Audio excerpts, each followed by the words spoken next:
আপনি বলবেন অমুকে জানতো না, তমুকে করেছে। যে বলবে যে কোন রাষ্ট্রনায়ক অথবা দায়িত্বশীল এটা জানতো না, সে 1 নম্বর অযোগ্য রাষ্ট্রনায়ক হওয়ারই। যার অধীনে এরকম অত্যাচার হয় তুমি জানবে না, তুমি তো আগেই বাদ। আর যদি জানো তাহলে প্রতিকার করো নাই কেন? ঠিক কিনা? সম্মানিত হাজিরিন, আজকের এই জুমা পূর্ব সংক্ষিপ্ত অধিবেশনে আমরা সংক্ষিপ্ত সময়ে কিছু কথাবার্তা বলবো। আজকে মূলত অত্যন্ত গুরুত্বপূর্ণ একটি বিষয়ে আমরা কথা শুনব। সেটি হচ্ছে আমরা কম বেশি যারা এই কিছুদিনের বাস্তবতায় আমরা যে সকল পরিস্থিতি দেখেছি, এই পরিস্থিতি দেখার দ্বারা আমরা অনেক ক্ষেত্রে উৎফুল্ল হয়েছি, আনন্দিত হয়েছি। আমরা অনেক পরিণতি দেখার পরে আমরা নিজেরাই চিন্তা করেছি যে 7 দিন আগের বাস্তবতা, 7 দিন পরের বাস্তবতা, কি আসমান আর জমিনের পার্থক্য। কিন্তু এই যে পার্থক্যটার কারণ কিসের পচনে তৈরি হলো, কেন আল্লাহ রাব্বুল আলামিন এই বিষয়গুলি আমাদের চোখের সামনে আনলেন, এই বিষয়গুলি থেকে আমাদের মূলত শিক্ষার জায়গাটা কি, এই বিষয়গুলি আমাদের হৃদয়ে ধারণ করা এবং মুমিন সেখান থেকে শিক্ষা নিয়ে তার আগামীর পথ চলাকে নির্ধারণ করবে, এটাই মূলত আমাদের জন্য এইগুলা থেকে শিক্ষণীয়। কেননা আমরা শুধুমাত্র যদি এটাকে মনে করি একটা আনন্দের উপলক্ষ, তাহলে কিন্তু এটা আমাদের জন্য ভুল। আমরা নিজেরাও যদি কল্পনা না করি তাহলে আমরা বুঝতে পারবো যে আজকে আমাদের যে বাস্তবতা আমরা দেখছি, এই বাস্তবতার পেছনের কারণগুলি কি ছিল, সেই দোষ, সেই দুর্গন্ধ, সেগুলি যদি আমাদের মধ্যেও থাকে, অথবা নতুন দায়িত্বশীলরাও যদি সেই দুর্গন্ধে দুর্গন্ধিত হন, তাহলে অবশ্যম্ভাবী বিপদ আমাদের ব্যক্তি জীবনেও যেরকম পড়তে পারে, ঠিক একইভাবে যারা দায়িত্বে আছেন তাদের জীবনেও পড়তে পারে। এই জন্য আমরা আজকে মূলত কোরআন সুন্নাহর আলোকে সংক্ষিপ্ত সময়ে একটি বিষয়ের জ্ঞান অর্জন করার চেষ্টা করব। সেটি হচ্ছে যে মানুষ আল্লাহর সৃষ্টি শ্রেষ্ঠ জীব, কিন্তু এই মানুষ কি কি কারণে ধ্বংস হয়ে যায়, মানুষ তার মর্যাদার থেকে নিচে চলে যায়, মানুষ কিভাবে ধ্বংস হয়ে যায়, কোরআন সুন্নাহর আলোকে আমার ক্ষুদ্র জ্ঞানে যতটুকু বের করতে পেরেছি তাতে আমরা দেখেছি মানুষ মূলত 7টা কারণে ধ্বংস হয়ে যায়। এই ধ্বংস মানে কি? সে আর মানুষ হিসাবে নিজের পরিচয় দিতে পারে না। আল্লাহ রাব্বুল আলামিনের যত সৃষ্টি, সব সৃষ্টির মধ্যে সবচেয়ে দামি হচ্ছে মানুষ। আল্লাহ রাব্বুল আলামিন অনন্য সৃষ্টি হচ্ছে মানুষ। সুতরাং এই মানুষের স্তর থেকে নেমে যায় যদি 7টা অপরাধ তার মধ্যে থাকে। তো আমরা সংক্ষিপ্তভাবে এর উপরে কিছু কথাবার্তা বলবো ইনশাআল্লাহ। প্রিয় ভাইয়েরা, 1 নম্বর বিষয় যেটি, সেটি হচ্ছে যে অন্তরগুলি শুদ্ধ নয়, অন্তর যদি মানুষের অশুদ্ধ হয়ে যায় তাহলে এইটা মানুষের ধ্বংসের একটা কারণ হয়ে দাঁড়ায়। উপরে উপরে মানুষটা অনেক অবয়বে সুন্দর, দেখতে সুন্দর, কথাবার্তায় সুন্দর, কিন্তু অন্তর তার পচে গেছে।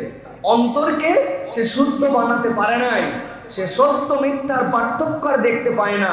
পুরা দেশের 16 কোটি মানুষ দেখে এক দৃশ্য, আর কেউ দেখে আরেক দৃশ্য। এটা আমরা দেখছি না? পুরা পৃথিবীর বাস্তবতা একরকম আর তারা দেখে একরকম। কি কারণে? অন্তরের শুদ্ধাশুদ্ধির এই জায়গাটা তার মধ্যে থেকে লোপ পেয়ে যায়। এই জন্য মানুষের ধ্বংসের অন্যতম কারণ হচ্ছে তার অন্তর যদি ধ্বংস হয়ে যায়।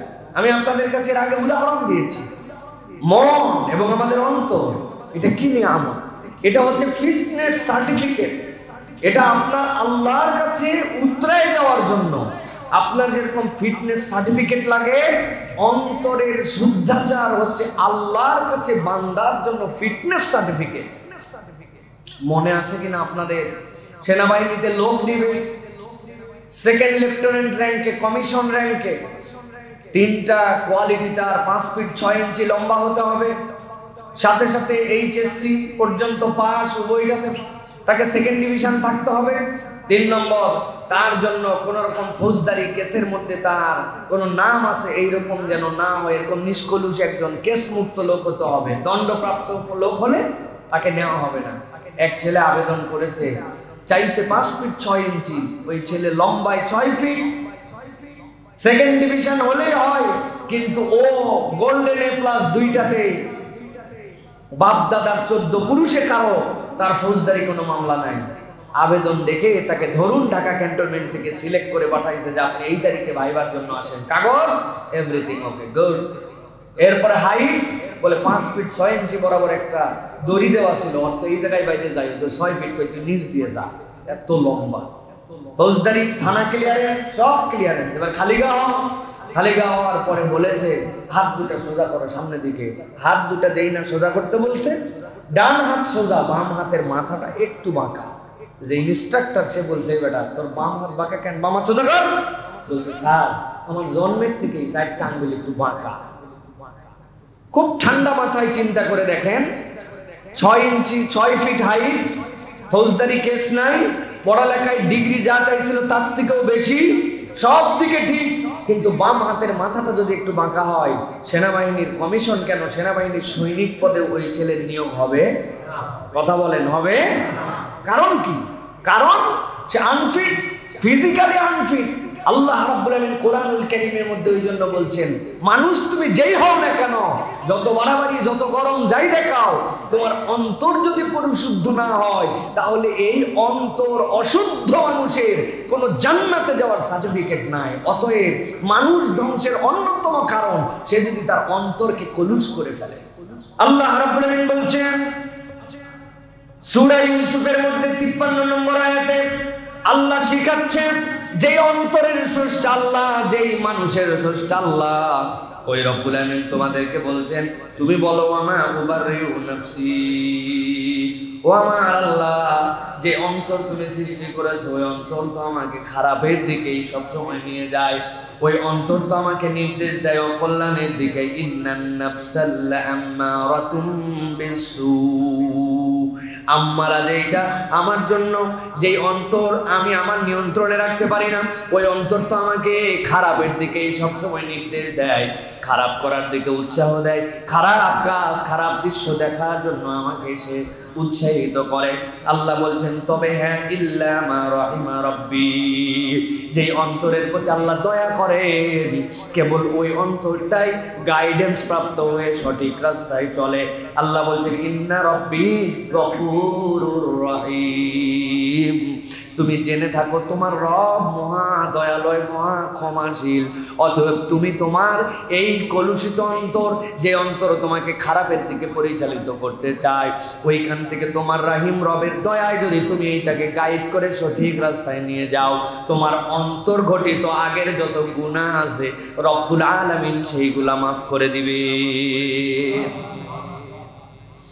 এই জন্য আল্লাহ রাব্বুল আলামিন বলছেন দুনিয়ার মানুষ ভালো করে জেনে রাখো, এই আয়াতে কারিমার তাফসীর অনুযায়ী অপরিশুদ্ধ অন্তর যদি কারো হয়, তার মধ্যে 2টা জিনিস ঢুকে, একটা হচ্ছে লালসা আর 2 নম্বর হচ্ছে চাহিদার শিকার হয়। আপনার অন্তর যদি একবার কলুষযুক্ত হয়ে যায়, এটা এমন একটা চাহিদা দান করাবে আপনাকে, আর 2 নম্বর এমন একটা লালসা আপনার মধ্যে ঢুকাই দিবে যে আপনি এই অন্তরের কারণে দুনিয়াতেও ঘৃণিত হবেন, পরকালেও আল্লাহর কাছে ঘৃণিত হবেন। এই জন্য যেই অন্তরের মধ্যে এই রকম অপরিশুদ্ধতা আছে, প্রত্যেক ঈমানদারের দায়িত্ব হচ্ছে ওই অন্তরকে পরিশুদ্ধ করা। রব্বুল আলামিন কোরআনুল কারীমের মধ্যে বলছেন ক্বাদ আফলাহা মান তাযাক্কা ওয়া যাকারা ইসমা রাব্বিহি ফাসাল্লা বাল তুসিরুনাল হায়াতাদ দুনিয়া ওয়াল আখিরাতু খায়রুন ওয়া আবকা।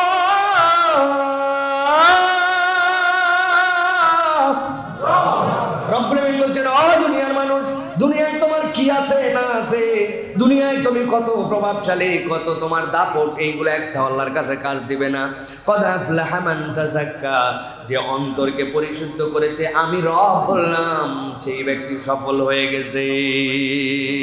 ওয়া যাকারা ইসমা রাব্বিহি ফাসাল্লা, আর অন্তর শুদ্ধ হওয়ার পরে ভাব ধরে বলে নাই আমার অন্তর ঠিক তো সব ঠিক, এমন পরিমাণ মারেফত হাসিল হয়ে গেছে, নামাজ রোজা কালাম কিচ্ছু লাগে না। আল্লাহ বলছেন না না না, ওই অন্তর পরিশুদ্ধ হওয়ার পরে তার দায়িত্ব হবে যাকারাসমা রাব্বিহি ফাসাল্লা, সে তার রবকে স্মরণ করবে আর নামাজমুখী তার জিন্দেগি গঠন করবে। আল্লাহ বলছেন বাল তুসিরুনাল হায়াতাদ দুনিয়া, এই দুনিয়ার জীবন তো যেমন তেমন জীবন, এইটা তার কাছে কোনো মূল্য নাই। ওয়াল আখিরাতু খায়রু ওয়া আবকা, এই অন্তর যদি একবার তার মধ্যে গঠন হয়ে যায়, রব্বুল আলামিন বলছেন পরকাল তার কাছে আল্লাহর কাছে নিশ্চিত জমা আছে, এইটাকে সে টার্গেট করবে, কখনো নিরেট দিনই দুনিয়াদার হয়ে যাবে না। রব্বুল আলামিন বলছেন এই রকম অন্তর যার আল্লাহর কাছে সেই হচ্ছে পরিশুদ্ধ। সুবহানাল্লাহ, কথাগুলো ভালো করে বুঝেন। বাল তুসিরুনাল হায়াতাদ দুনিয়া, দুনিয়াটা তার কাছে নাথিং, ওয়াল আখিরাতু খায়রু ওয়া আবকা, সে জানে পরকালের দিবসে আমার রবের কাছে আমার সবকিছু মজুদ আছে। অতএব দুনিয়ার লোভ লালসা সাময়িক এইগুলা দিয়ে সে কখনো এটাকে বড় চিন্তা করে দেখবে না, নিরেট দুনিয়াদার হবে না। আর এর উল্টাটা যদি হয়, নিরেট দুনিয়াদার, পরকালে কি হবে না হবে দেখা যাবে। আগে এখানে ইচ্ছা মতো গুলি করে মাইরে ফেলাও নাকি, পরকালে যা হবে দেখা যাবে। আল্লাহর আদালতে যাইও দেখা যাচ্ছে যে ব্যাংকের যে টাকাগুলো মারা হয়েছে ওইগুলো দিয়ে যদি কিছু পার পাওয়ার চেষ্টা করা যায়, যাই বলবে আমি বড় কন্ট্রাক্টর ছিলাম, এলাকায় আমার দাপটে কেউ চলতে পারতো না, ফেরেশতা কাছে আসিস না, তাই তো না? এই জন্য আল্লাহ রাব্বুল আলামিন বলছেন খুব সাবধান হও, অন্তর শুদ্ধ করো আগে। হাদিস আমাদেরকে এই জন্য জানাচ্ছে, রাসূলুল্লাহ সাল্লাল্লাহু আলাইহি ওয়াসাল্লাম বলছে ইযা সালুহাত সালুহাল জাসাদু কুল্লু ওয়া ইযা ফাসাদাত ফাসাদাল জাসাদু কুল্লু। নবী বলছেন ছোট্ট জিনিস, আলা ওয়াহিয়াল কলব, তোমার এই অন্তর যদি ঠিক না হয়, আল্লাহ বলছেন রাসূল আপনি জানান তোমার সব শেষ। আর তোমার অন্তরটা ঠিক হইছে, তুমি এটাকে পবিত্র করেছো, তুমি আল্লাহমুখী হয়েছো, সালাত কায়েম করেছো, পরকালকে তুমি মূল মাকসাদ মঞ্জিলে মাকসাদ হিসেবে নির্ধারণ করেছো। আল্লাহ বলতেছেন তোমার তাহলে সব ঠিক আছে। দুনিয়ায় হয়তো তোমাকে কেউ দাম দেয় নাই, দুনিয়ায় তোমাকে অনেক অত্যাচার করেছে, দুনিয়ায় অত্যাচারে তুমি শেষ হয়ে গেছো, কিন্তু আল্লাহ বলছেন তোমার আসলে কিছু হারাই নাই। যেই ব্যক্তি তোমার সাথে অত্যাচার করেছে সে আল্লাহর কাছে হিসাব ঠিকঠাক মতো পেয়ে যাবে, দুনিয়াতেও পাবে আখেরাতেও পাবে। পাবে না ভাই প্রিয় ভাই? আহা, আমি শুধু অবাক হয়েছি মানুষের প্রতি কতটা নির্মম হতে পারে, এটা কখনো ভাবা যায় না, কখনো ভাবা যায় না। আপনি কল্পনা করতে পারেন যে একটা মানুষ, তাকে এমন একটা জায়গায় বন্দি করে রেখে দেওয়া হয়েছে যে বের হওয়ার পরে জিজ্ঞাসা করছে কতদিন ছিলেন, বলতেছে 30 থেকে 35 বছর। লোকজন বলছে না আপনি তো ছিলেন 11 বছর। বলে আমি কেমনে বুঝবো বলো, যেখানে দিন বোঝা যায় না, রাত বোঝা যায় না, যেখানে সকাল বোঝা যায় না, সন্ধ্যা বোঝা যায় না, যেখানে আজান শোনা যায় না, যেখানে দিন রাতের আলোর পার্থক্য বুঝতে পারি না, ওই মানুষের কাছে 10টা বছর তখন 35 বছরের মতো মনে হয়েছে। এইরকম দেশে বেশি দূরে নয়, আমাদের মসজিদ থেকে 2 কিলোমিটারের মধ্যে এরকম জুলুমশাহী ছিল, এটা কোনো মানুষ দ্বারা কখনো সহ্য করা সম্ভব নয়, ঠিক কিনা? এই জুলুমের পরিণতি কি? গামছা দেখায় বলেছেন এই গামছাতে যে পরিমাণ পানি আছে চোখে একটা দিঘি হয়ে যাবে। আপনি কি বলেন? যে ধর্মের যে বর্ণের যত বড় অপরাধের মানুষ হোক, কোন মানুষের সাথে এটা করতে পারে? অথচ এইগুলি সব আমাদের চোখের সামনে হয়ে গেছে। আপনি বলবেন অমুকে জানতো না, তমুকে করেছে। যে বলবে যে কোন রাষ্ট্রনায়ক অথবা দায়িত্বশীল এটা জানতো না, সে 1 নম্বর অযোগ্য রাষ্ট্রনায়ক হওয়ারই।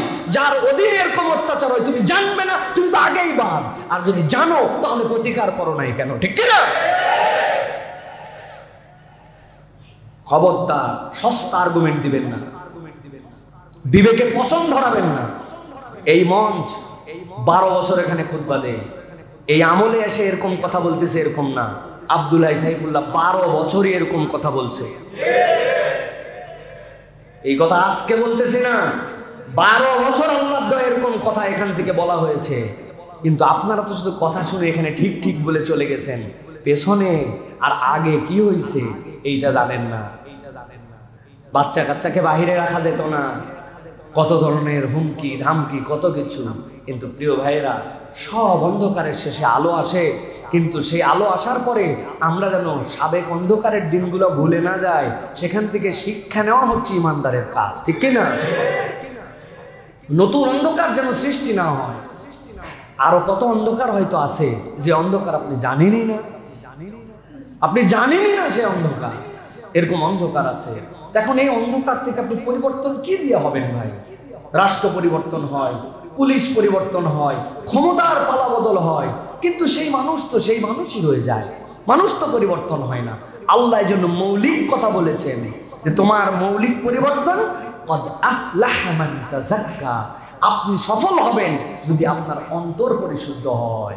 আমার অন্তর শুদ্ধ নয়, তাহলে আমি কিভাবে পরিবর্তনের মধ্যে আসবো? প্রিয় ভাইয়েরা, এই জন্য আমাদের ধ্বংস থেকে বাঁচার জন্য অন্তরকে ঠিক করতে হবে। প্রিয় ভাইয়েরা, এখন কদ আফলাহা মান তাযাক্কা, সফল হয়েছে যে, পরিশুদ্ধ করেছে সে, এটার ব্যাখ্যা কি? ভালো করে বুঝেন।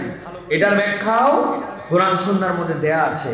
মান শাহিদা আল্লা ইলাহা ইল্লাল্লাহ ওয়া খালাল আন্দা ওয়া শাহিদা আন্নী রাসূলুল্লাহ। অন্তর পরিশুদ্ধের মাপকাঠি হচ্ছে আপনাকে নিরঙ্কুশ আল্লাহ রাব্বুল আলামিনের তাওহীদের সাক্ষ্য দিতে হবে এবং মুহাম্মদ সাল্লাল্লাহু আলাইহি ওয়াসাল্লাম আল্লাহর রাসূল, এটা স্বীকার করতে হবে। আল্লাহর যত অবাধ্যতা, এর সাথে আমার কোনো সম্পর্ক নাই, এই ডিক্লার দিতে হবে। এই তিন ডিক্লার না দিলে আপনি শুধু বলছেন আমার অন্তর ঠিক আছে, এই অন্তর ঠিক হওয়ার দাবি আল্লাহর কাছে গ্রহণযোগ্য হবে না। আল্লাহর সাক্ষ্য, আল্লাহর বিরোধিতার থেকে আপনার নিজেকে সরাতে হবে। মুহাম্মদ রাসূলুল্লাহ সাল্লাল্লাহু আলাইহি ওয়াসাল্লামকে নবী হিসাবে মেনে নিতে হবে। এটা হচ্ছে সফল মানুষের পরিচয়। আরেকটা ব্যাখ্যার মধ্যে আসছে, তাহরা নাফসাহু মিনাল আখলাকিল রাযিলা ওয়া তাবাআ মা আনজালাল্লাহু আলা রাসূলিহি। যত খারাপ অভ্যাস সেখান থেকে নিজেকে বাঁচাতে হবে আর আল্লাহর নবীর অনুসরণ করতে হবে। এখন আমার নামাজি আমি কিন্তু মিথ্যাবাদী, নামাজি আমি কিন্তু গালি দেই, নামাজি আমি দোকানের মধ্যে আমি 2 নম্বর মাল 1 নম্বর বলে বিক্রি করি, নামাজি আমি মাপার সময় কম দেই, নামাজি আমি যখন অন্যায় দেখি অন্যায়ের কথা বলি না, নামাজি আমি চাটুকর, আগের গভর্নমেন্টের সময় চাটুকারিতা করছে, এখন ভিন্ন গভর্নমেন্টের চাটুকারিতা করছে, নামাজ পড়ে কালাম পড়ে হজ করে, চাটুকর, তেলবাজ, ফাঁপড়বাজ, এটা কোনো ইমানদারের চরিত্র হতে পারে না। প্রিয় ভাইরা, অতএব আল্লাহর বিরোধিতার থেকে আপনাকে, এখান থেকে আপনাকে বিরোধিতাকারী হতে হবে। আল্লাহর যত অবাধ্যতা সেখান থেকে আপনাকে নিজেকে সরায় নিতে হবে। প্রিয় ভাইয়েরা, এটা হচ্ছে আপনার আমার অন্তরের জন্য, এটা হচ্ছে অন্যতম একটা ডোজ। অতএব মুখস্থ করে ফেলেন যে আমরা ধ্বংসপ্রাপ্ত হব যদি আমাদের অন্তর শুদ্ধ না হয়। বাড়ি গাড়ি টাকা পয়সা সব হয়ে গেছে কিন্তু অন্তর শুদ্ধ হয় নাই, কোরআন সুন্নাহ অনুযায়ী আপনার কিচ্ছু হয় নাই। ভালো করে মনে রাখবেন, এটা 1 নম্বর কারণ। 2 নম্বর কারণ হচ্ছে কৃপণতা। কি বলেন?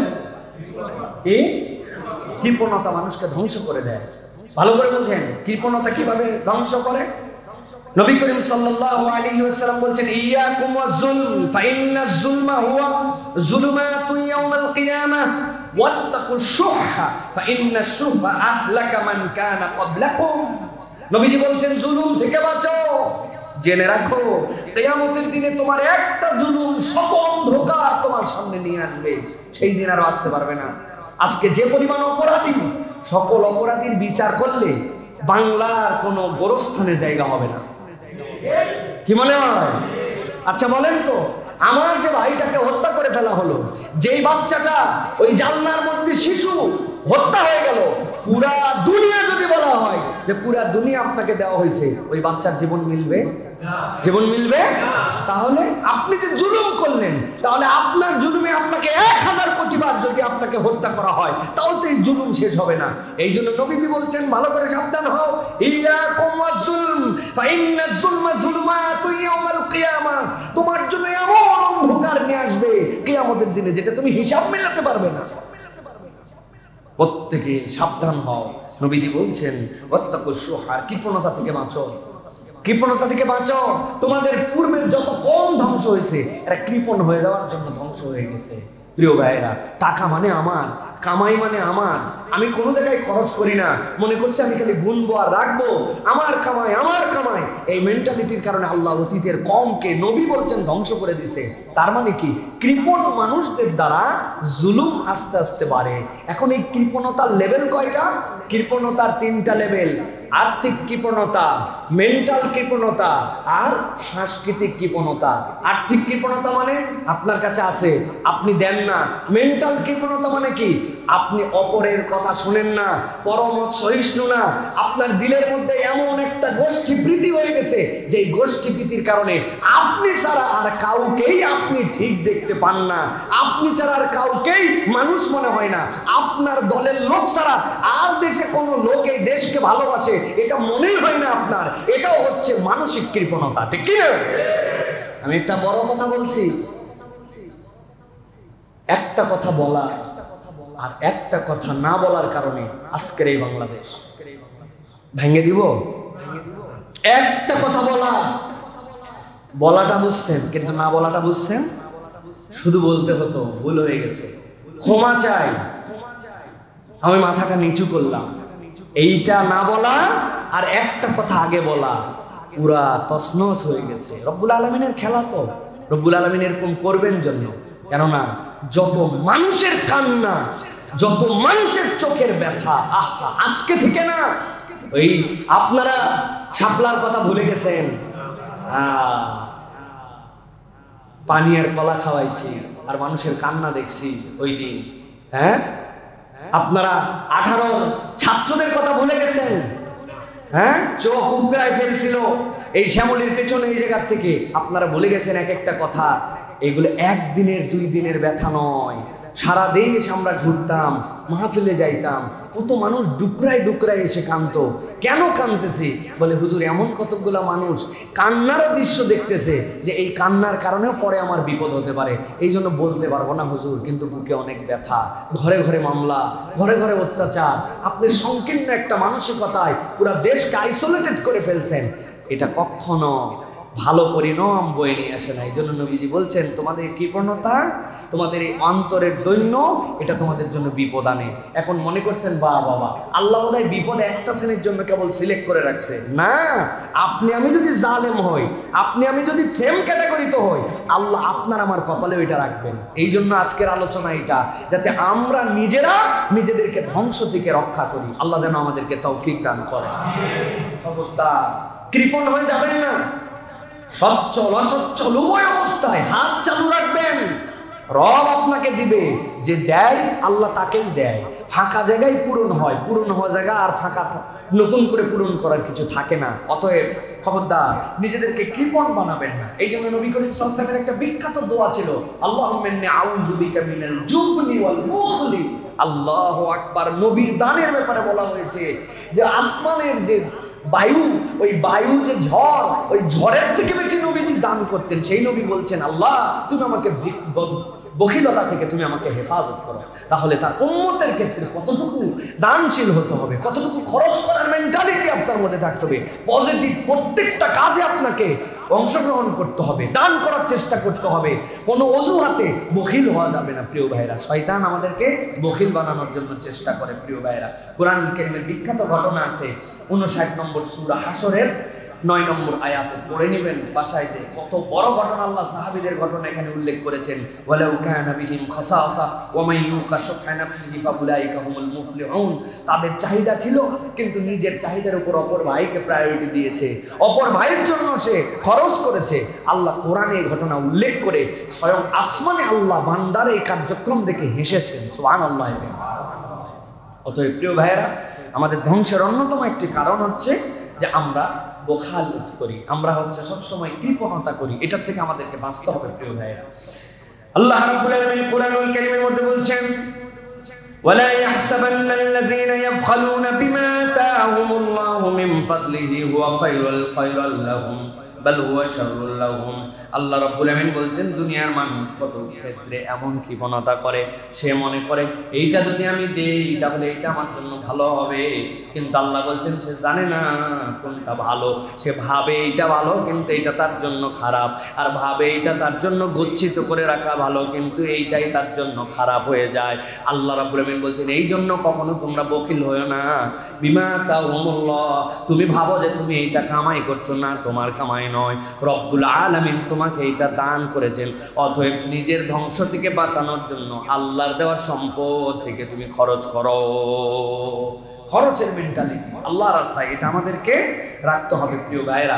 আল্লাহ এরপরে বলেছেন তুমি কি মনে করো আল্লাহ এত উৎসাহ দিচ্ছেন আল্লাহর বোধহয় খুব টাকা দরকার? না, আল্লাহ বলছেন ওয়ালিল্লাহি মিরাসুস সামাওয়াতি ওয়াল আরদ ওয়াল্লাহু বিমা তা'মালুনা খাবীর।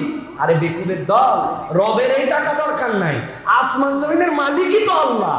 আল্লাহ তোর পরিশুদ্ধতার জন্য, ধ্বংস থেকে বাঁচানোর জন্য আল্লাহ রাব্বুল আমিন তোমাকে দিয়ে খরচ করায় দিয়া তোমাকে বাঁচায় দিতে চান। সুবহানাল্লাহ। যখন বান্দা দান করে আল্লাহ রাব্বুল আমিন তার বিপদ দূর করে দেন।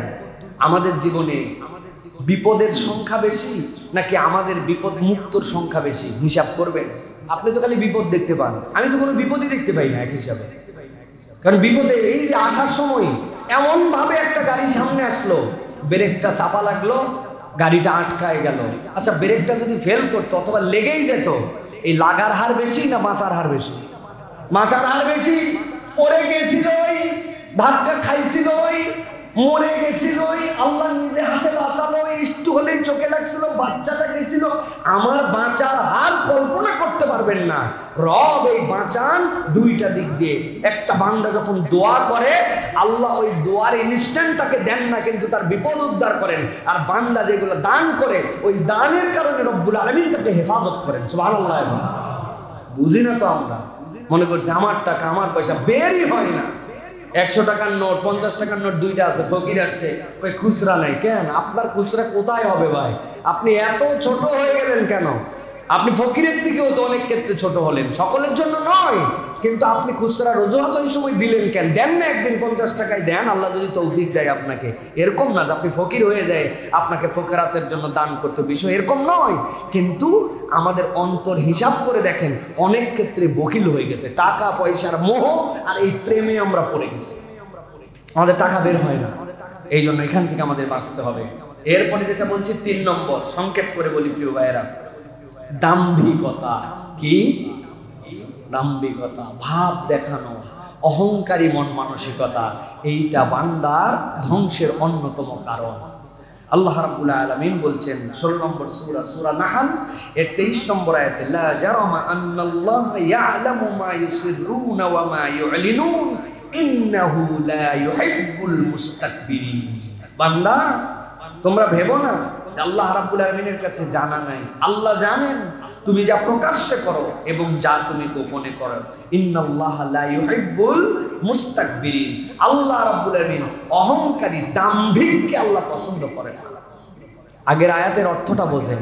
আল্লাহ বলছেন তুমি প্রকাশ্যে যা করো গোপনে যা করো সব কিছু আল্লাহ জানেন। অতএব সব কিছু যে রব জানেন, আল্লাহ রাব্বুল আলামিন বলছেন তিনি তোমাকে অহংকারী হিসেবে দেখতে চান না। তার মানে কি? কেবল প্রকাশ্য অহংকারও হয় না, অপ্রকাশ্যেও কিছু অহংকার আমাদের মধ্যে থাকে, যেটা লোকে দেখে না কিন্তু ভাবে বোঝা যায় আমি অহংকারী। প্রিয় ভাইরা, সুতরাং এই অহংকার আমাদের পতনের কারণ। অতএব অহংকার করা যাবে না প্রিয় ভাইরা। অহংকার মানে কি?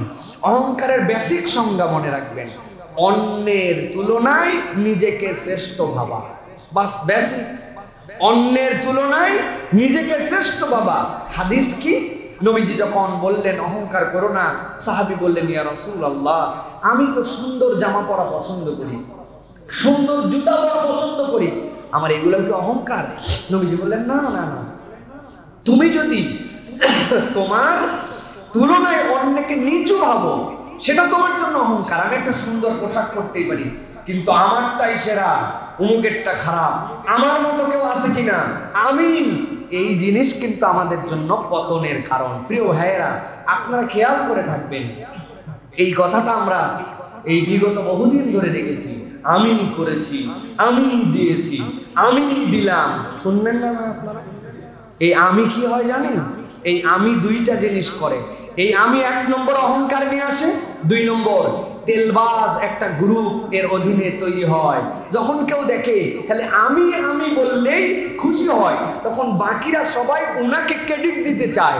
আর যেই কোনো খারাপ কিছু হবে তখন তারাই বলবে একজন মানুষ উনি এত বিষয় কেমন করে দেখবে, সব কিছু ওনার দ্বারা দেখা সম্ভব কিনা। ক্রেডিটের ভাগ নেয়, ডিসক্রেডিটের ভাগ নেয় না। এইরকম ভাবে একটা স্বৈরতন্ত্র তৈরি হয়, যেটার কারণে আল্লাহ রাব্বুল আলামিন পতন ঘটান।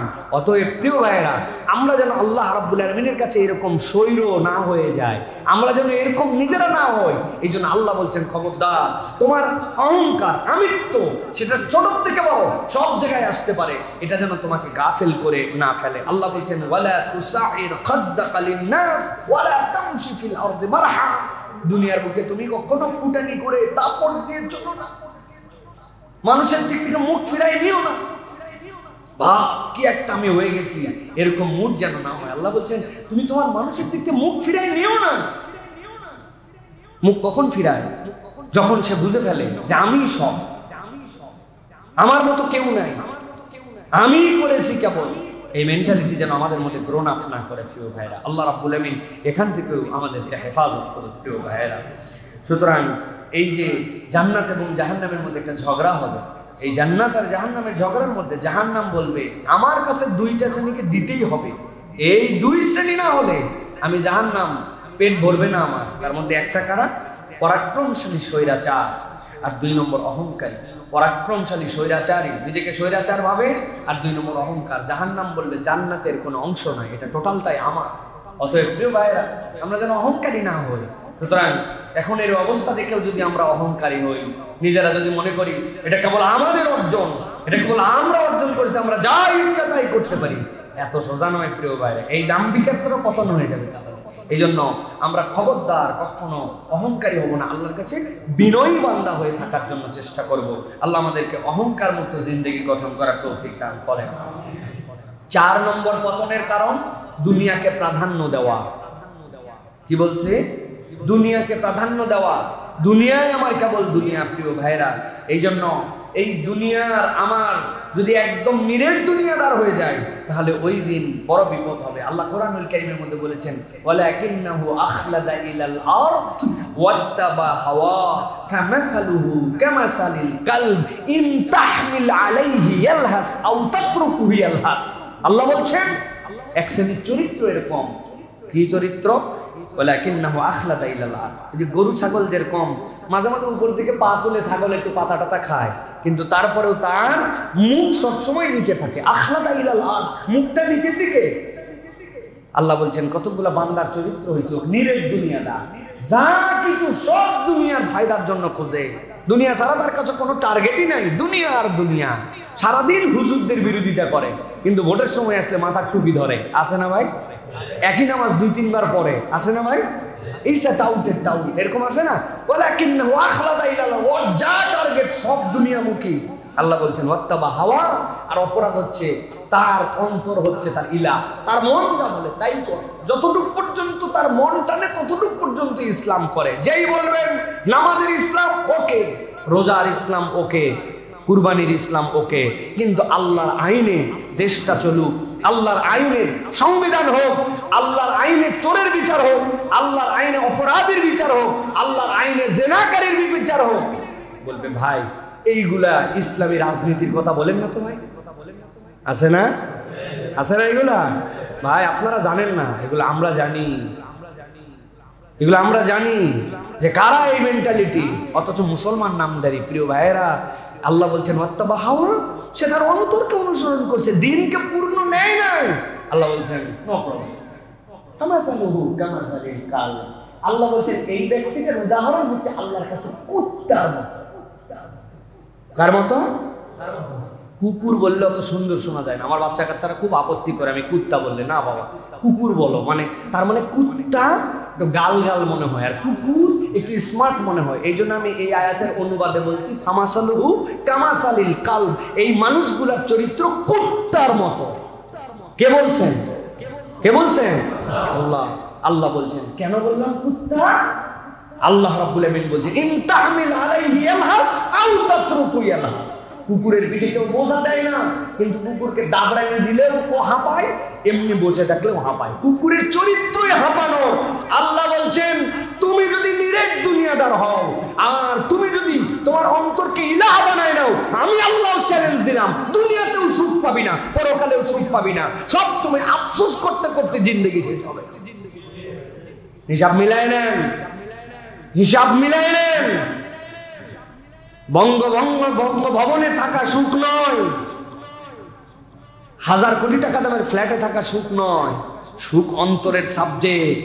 এমন সুখী মানুষ আছে দিন কামলা করে আনে, কিন্তু তার সুখের কোনো অভাব হয় না। প্রিয় ভাইরা, আল্লাহ এই জন্য বলছেন, জিন্দগিটা কুত্তার মতো বানায় দেব, সবসময় জিব্বা বের করে ঘুরবি, মনে করছিস দুনিয়াদার হয়ে বিরাট ফায়দা পালি, দুনিয়াও শেষ আখেরাতও শেষ। হিসাব মিলান, আমাদের অধিকাংশ জিন্দগি এখন এরকম হয়ে গেছে, শান্তি নাই, সুখ নাই, কামাই আছে কি জানো নাই, কি নাই তাও জানি না। আছে না ভাই? কেন অসুখ? ভালো লাগতেছে না কেন ভাই বলেন? কি কারণে ভালো লাগতেছে না? ভালো লাগতেছে না কোথাও ঘুরতে যেতে চান না ভাই, ভালো লাগতেছে না বিরিয়ানি খেতে চান না ভাই, ভালো লাগতেছে না আপনার তাহলে কি টাকা পয়সা দরকার না ভাই, তো ভালো লাগতেছে না কেন? এটা জানলে তো বলতাম। কেন ভালো লাগতেছে না তাও জানেন। আল্লাহ বলছেন এটার কারণ হচ্ছে, মিলায় দেখো, তুমি তোমার নফসের তাবেদার হয়ে গেছো অথবা নিরেট দুনিয়াদার হয়ে গেছো। আল্লাহ রাব্বুল আলামিন এই জন্য আমাদের এই ধ্বংস থেকে হেফাজত করবেন। আল্লাহুম্মা আমিন। ইবনে মাজার একটা হাদিসের সংক্ষেপ বলি আপনাদের কাছে, এটা আপনাদের মাথার মধ্যে ঢুকায় রাখার জন্য। সেখানে বলা হচ্ছে, পার্থিব চিন্তা যাকে মোহগ্রস্ত করবে, আল্লাহ তার কাজকর্মের মধ্যে 3টা জিনিস সৃষ্টি করে দিলেন। পার্থিব এই জগৎ কেন্দ্রিক কেবল যার চিন্তা হবে। নামাজ, ভাই ব্যবসা এখন ভালো চলতেছে, পরে পরে নিবনি, এখন সময় হয় নাই হজ করার, পরে করবনি। ভাই একটুখানি দুনিয়ায় চলতে সত্য মিথ্যা বলা লাগে ভাই, অত সুফি হয়ে চলা যায় না। আচ্ছা, আল্লাহ নবী সাল্লাল্লাহু আলাইহি ওয়াসাল্লাম বলছেন, পার্থিব চিন্তা যাকে মোহগ্রস্ত করে ফেলবে, আল্লাহ তার কাজকর্মের মধ্যে 3টা জিনিস সৃষ্টি করবেন। 1 নম্বর অস্থিরতা সৃষ্টি করবেন, 2 নম্বর তার দারিদ্রতা নিত্য সঙ্গী হবে, কোটি টাকা পাওয়ার পরেও তার মনের দারিদ্রতা দূর হবে না। 3 নম্বর পার্থিব ততটুকুই, তার ভাগ্যে যা আছে ততটুকুই পাবে, কিন্তু হাহুতাশ তার দূর হবে না। আর যার উদ্দেশ্য আখিরাত হবে, যার উদ্দেশ্য পরকালমুখী হবে, আল্লাহ তার সাথেও 3টা জিনিস যুক্ত করে দিবেন। 1 নম্বর সবকিছু সে বুঝবে না, কিন্তু দেখবে দিন শেষে ঠিকঠাক মতো হয়ে গেছে, এটা আল্লাহর দয়া তার সাথে থাকবে। 2 নম্বর অন্তর তার ঐশ্বর্যমণ্ডিত হবে, টাকা নাই পয়সা নাই তাই নাই কি, কিন্তু তার অন্তরটা বিরাট বড় অন্তর, মানুষের জন্য দয়া ভালোবাসা, বুকের মধ্যে একটা বিরাট প্রশান্তি নিয়ে এসে ঘোরাফেরা করে, চলাফেরা দেখলে মনেই হবে না যে তার অভাব অনটন আছে, পরকালমুখী জিন্দেগি। আর 3 নম্বর দুনিয়ার স্বয়ং আল্লাহ তার কাছে হাজির করে দিবে, দুনিয়ার পেছনে তাকে দৌড়াতে হবে না, দুনিয়া তার কাছে হাজির হবে, তার পায়ের কাছে আসবে দুনিয়া, আসার পরে আল্লাহ রাব্বুল আমিন তার সামনে দিবেন। কত লোক এই নতুন গভর্নমেন্টের উপদেষ্টা হওয়ার জন্য, হে হওয়ার জন্য, তে হওয়ার জন্য কত লবিং আছে না, আর কত মানুষের কাছে যে পরে যোগাযোগ করার পরেও ভাই না, আমাদের এটা সম্ভব না। আল্লাহ রাব্বুল আমিন বলছেন, তোমার জিন্দেগির মোটিভ ঠিক করো, রব্বুল আলামিন তোমার কাছে এইগুলো হাজির করে দিবেন। অতএব এই জিনিসটা মনে রাখতে হবে প্রিয় ভাইরা, যে আমরা পার্থিব চিন্তা যদি মোহগ্রস্ত করবে আমাদেরকে, আল্লাহ রাব্বুল আলামিন বলছেন তার সাথে 3টা কাজকর্ম তার সাথে যুক্ত হয়ে যাবে। অস্থিরতা সৃষ্টি করবে, দারিদ্রতা তার নিত্য সঙ্গী, পার্থিব ততটুকুই যা তার ভাগ্যে আছে, কিন্তু হুদাস পুরাবে না। আর যার উদ্দেশ্য আখিরাত, সবকিছু আল্লাহর দয়ায় সুষ্ঠু হবে, অন্তর ঐশ্বর্যমণ্ডিত হবে। আর 3 নম্বর দুনিয়াকে আল্লাহ তার সামনে হাজির করে দিবেন। অতএব প্রিয় ভাইয়েরা, আমাদেরকে এই জিনিসটা সবসময় মনে রাখতে হবে যে দুনিয়াকে প্রাধান্য দেওয়া আমাদের সুযোগ নাই, পরকালমুখী আমাদের জীবন লাগবে। 5 নম্বর মানুষ ধ্বংসের কারণ শয়তানের কুমন্ত্রণা। এটা আমরা বুঝি না, শয়তানের কুমন্ত্রণাটা কি এটা আমরা বুঝি না। আল্লাহ রাব্বুল আমিন 11টা আয়াতে কারিমা 2টা সূরার মধ্যে দিয়েছেন, যেটা ফালাক আর নাস। এটা আমাদের নিত্য পাঠ্য, নিত্য গবেষণা এবং নিত্য অনুভবের মতো বিষয়। রব্বুল আলামিন এখানে কি চমৎকার করে এই পুরা কোরআনের বিষয়বস্তু কি বলেন তো? হ্যাঁ, কোরআনের সাবজেক্ট কি? মানুষ।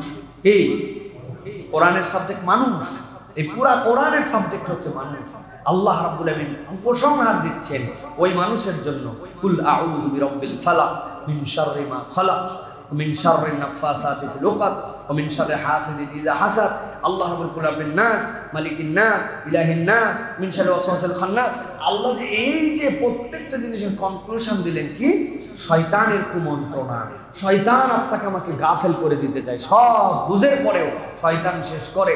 অতএব রব্বুল আলামিন এই জন্য বলছেন তোমাদের প্রত্যেকের সাথে শয়তান আছে। নবী করিম সাল্লাল্লাহু আলাইহি ওয়াসাল্লাম বললেন এই শয়তানের নাম কারিন। শয়তানের নাম কি? প্রত্যেক মানুষের সাথে। সাহাবায়ে কেরাম তো স্পষ্টভাষী, ইয়া রাসূলুল্লাহ আপনার সাথেও?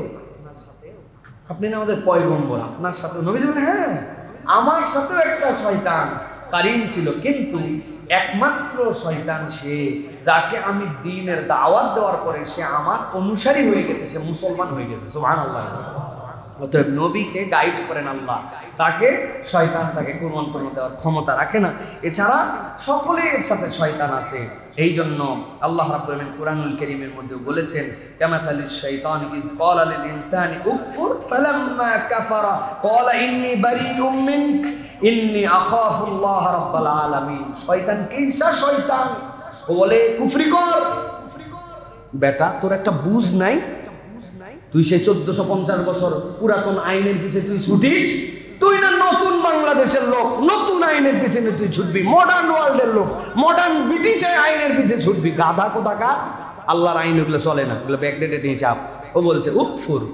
আর যখন বান্দা মেনে নেয়, হ্যাঁ ঠিক আছে, আমাদের আইনেও আমরা বিচার শাসন প্রশাসন সেই করতে পারি, কিয়ামতের দিন যখন ধরা হবে তখন বলবো ওরে বাবা রে বাবা, ইন্নী বারিউম মিনকা, আমি তোমার থেকে 100 হাত দূরে, আমি আল্লাহকে ভয় করি, আমি এর সাথে নাই। পুরা শয়তানি চরিত্র আল্লাহ কোরআনুল কারীমের মধ্যে বলেছেন, 59 নম্বর সূরা 16 নম্বর আয়াত। ভালো করে দেখে নেবেন প্রিয় ভাইরা। অতএব শয়তানের কুমন্ত্রণা থেকে আমাদেরকে বাঁচার জন্য চেষ্টা করতে হবে প্রিয় ভাইরা। এই জন্য এই শয়তানের কুমন্ত্রণা কি, নবী করিম সাল্লাল্লাহু আলাইহি ওয়াসাল্লাম বলেছেন কোন দিক দিয়ে এটা বেশি ঢোকে। রাসূলুল্লাহ সাল্লাল্লাহু আলাইহি ওয়াসাল্লাম বলছেন লোভ মানুষকে বেপরোয়া করে তোলে, আর বেপরোয়া মানুষ পাপাচারী হয়। আমাদের লোভ যেখানে বুঝবেন এই জায়গায় মানুষ বেপরোয়া হয়ে যায়, মানুষের কোনো পরোয়া করে না কাউকে। লোভ, এই যে আজকের বাংলাদেশের এই পরিবেশ ভাই, সবকিছুর সাথে রিলেট করেন আপনি মিলবেন কিসের ভাই? লোভ না? আমাকেই থাকতে হবে, যা হয় হবে, সব শেষ করে ফেলে দাও। হ্যাঁ, একদম শেষ করে ফেলে দাও। মানে কি মেন্টালিটি! আর ব্লেম দেওয়া, মানুষকে ব্লেম দেওয়া খুব খতরনাক বিষয়। শুধু মানুষকে ব্লেম করা, নিজের দোষ কখনো অনুভব না করা। এই লোভ আর ব্লেম, এই দুইটা কিন্তু আমাদেরকে শেষ করে দেয় প্রিয় ভাইরা। সুতরাং এই লোভ আমাদের মধ্যে এমনভাবে যেন না আসে যেটা আমাকে বেপরোয়া করে দেয়। পরোয়া করি না আমি কারো, এরকম যেন আমাদের না হয়। নবী করিম সাল্লাল্লাহু আলাইহি ওয়াসাল্লাম বলছেন, দুটি ক্ষুধার্ত নেকড়ে বাঘকে ছাগলের পালে ছেড়ে দিলে যতটুকু ক্ষতি করবে, দুটা ক্ষুধার্ত নেকড়ে বাঘ 15 দিন খাবার পায় না, ছাগলের পালের মধ্যে ছেড়ে দিয়েছে, ও খাবে যতটুকু তার থেকে বেশি একে ওকে ছিঁড়ে ফেড়ে শেষ করে ফেলবে, পাগল বানায় ফেলবে। নবী সাল্লাল্লাহু আলাইহি ওয়াসাল্লাম বলছেন সম্পদ ও প্রতিপত্তির লোভ মানুষের জীবনে তার থেকে বেশি ক্ষতি করে। সম্পদ আর প্রতিপত্তি, আমার প্রভাব, আমার পাওয়ার, সামনে কে আছে না আছে দেখার সময় নাই। এই যে আমাদের পুলিশ ভাইরা বিপদে পড়ছে, করে ব্যারাকে ফেরত গেছে। হ্যাঁ, এই পুলিশ কার হুকুমের গোলামি করলো? যে মারলো মানুষগুলিকে, কার এই হুকুমের গোলামি করলো বলেন? এটা গোলামি করে নাই? কি জন্য করছে? বেপরোয়া হলো কি জন্য? এই যে লোভ, এই লোভের কারণে আজকে তারা ভিকটিম হয়ে গেল। ওনারা তো যাই আরামে বসে ঠিকসে মতো বিরিয়ানি পোলাও সবই খাচ্ছে, কিন্তু এখানে যে মানুষগুলোকে বিপদে ফেলে দিয়ে গেলেন, এই মানুষগুলোকে জনগণের সাথে মুখামুখি করে দিয়ে গেলেন, এই মানুষগুলার যে অবস্থা হলো, কি অবস্থা আপনি চিন্তা করেন তো। আমি তো বলছি যে আর কিছু করেন বা না করেন, অন্তত পুলিশের ড্রেসটা চেঞ্জ করেন, এদের দিকে তাকালে ঘৃণা হয়। যে মা তার সন্তান হারাইছে, যে ভাই তার সন্তান হারাইছে, যে ইমাম তার মুসল্লি হারাইছে, যে লক্ষ লক্ষ মানুষের হৃদয়ে ব্যথা দিছে, এই পোশাকের দিকে তাকালে আপনি হয়তো দায়ী নয়, কিন্তু এটা দেখলেই আমাদের জন্য তখন ঘৃণা লাগে, ঠিক কিনা? এটা দেখলে আমাদের জন্য কষ্ট লাগে। অন্তত পোশাক মুক্ত করেন। কি পরিমাণ বেপরোয়া, কি পরিমাণ তাদের দাপট, কি পরিমাণ তাদের অত্যাচার কল্পনা করা যাবে না।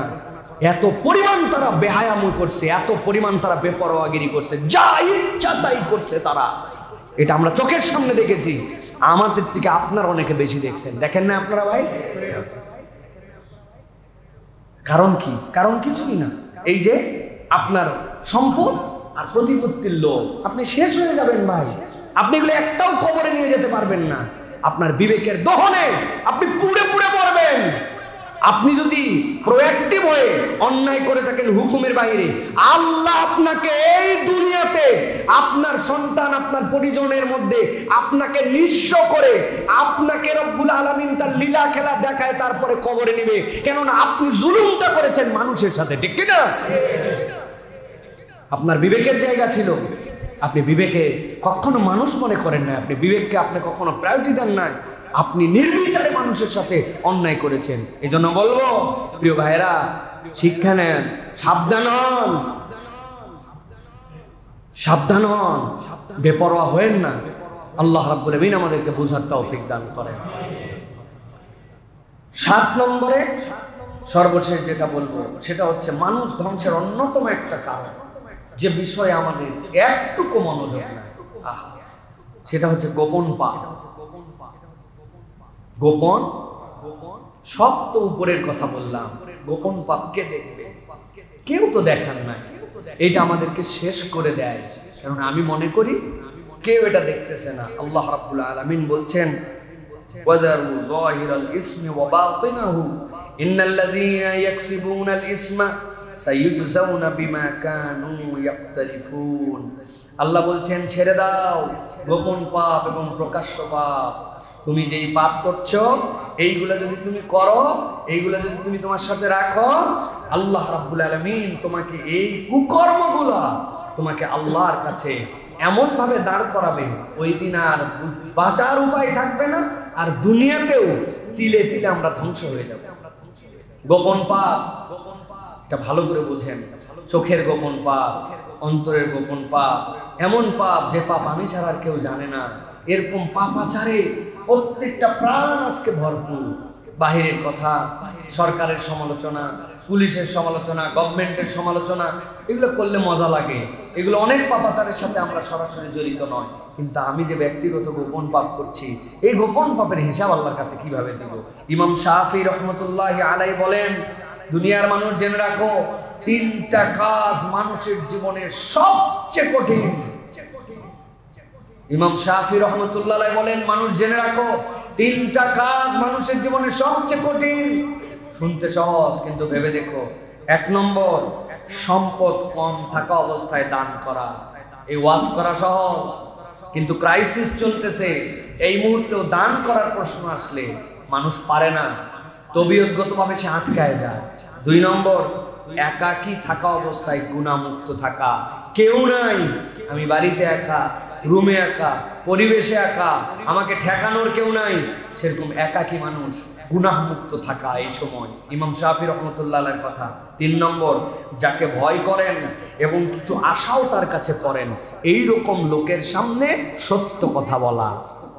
লোকটাকে ভয়ও করি, আবার তার কাছে আমার কিছু পাওনার হিসাবও আছে, লেনদেন আছে তার সাথে, আমার বেনিফিটেড হব, ভয় করতেছি, আবার তার কাছে আমার লেনদেনের হিসাব আছে, এরকম লোকের সামনে সত্য কথা বলে দেওয়া এত সহজ নয়। ইমাম শাফি বলতেছেন, সুতরাং এখান থেকে যদি তুমি বেরিয়ে আসতে পারো, তাহলে তোমার জিন্দেগিটা পরিবর্তিত একটা জিন্দেগি হিসেবে গঠন হয়ে যেতে পারে। অতএব প্রিয় ভাইরা, গোপন পাপ এটা আমাদেরকে ছেড়ে দিতে হবে ভাই, এটা আমাদেরকে বাদ দিতে হবে, খুঁজে খুঁজে তালিকা করতে হবে যে আমি কি গোপন পাপ করি। আমার এই গোপন পাপ আল্লাহ রাব্বুল আলামিনের কাছে আমি কেমন করে দাঁড়াবো, আমি কেমন করে রব্বুল আলামিনের সামনে হিসাব দেব। সুতরাং আমার নিজেকে আমি নিজের ধ্বংস না করে দেই, নিজেদের বরকত জীবনে উঠে যায়, পরিবারের বরকত উঠে যায় গোপন পাপগুলোর কারণে। বাহিরে আমি সুন্দর চলাফেরা করতেছি, বাইরে গান বাজনা শুনতেছি না, ঘরের মধ্যে গান বাজনা শুনি।